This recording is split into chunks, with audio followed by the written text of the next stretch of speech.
So let's start with my very first freelance project on Upwork. I built a custom 5-agent workflow in N8N with a custom built web scraper that I deployed to Apify. All in all, it took me a little over 80 hours. So in that project, I was getting direction from the client. He was telling me what he want built, and I built it. So I was reacting rather than leading. And I was handling everything from really tedious tasks to really complex stuff. But everything from, fixing his Airtable base that he broke to deploying the web scraper. So not only was I undervalued, but I felt it. And when the final project was complete, I realized that I had built a real estate lead generation system that would make the client tens of thousands of dollars in the next several months. And I, its creator that made it possible, only got a fraction of that. So for my 80-ish hours of work, I got paid roughly $4,000. So yes, it was nice to make a little bit of extra money, but it also felt chaotic, stressful. And by the end of the project, I was just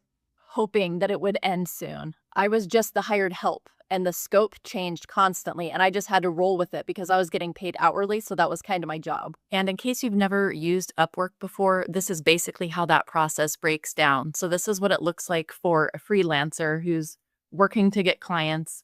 Is they're having to review these like job postings basically. So this is the real job posting for the first Upwork gig that I ended up landing, which ended up being a 2-month project. It paid out about $4,000, and it was roughly like 8 to 10 hours a week. And so what it actually started out as was more of like a lead communication or like a lead nurture system.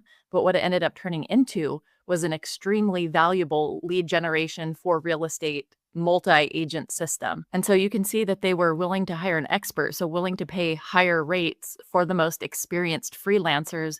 But in their mind, that's $20 to $50 an hour. I charged $45 an hour at that time. And then if I scroll down further, I can see that there were 10 to 15 proposals. So $20 to $50 an hour, and you're just one of 10 to 15 different freelancers who are all vying for that same job. And then just to give you an idea of what I built, so this is one of 5 different workflows. And this whole entire thing ran for about $80 or less per month, and it generated real estate leads, which are extremely expensive or valuable if you're the one selling them. So this involved API integrations, building a custom data scraper and deploying it to Apify, and building really robust AI agents within N8N with all of the documentation, all of the error handling, everything that you would expect from a high-ticket project built in. And I was being paid $45 an hour.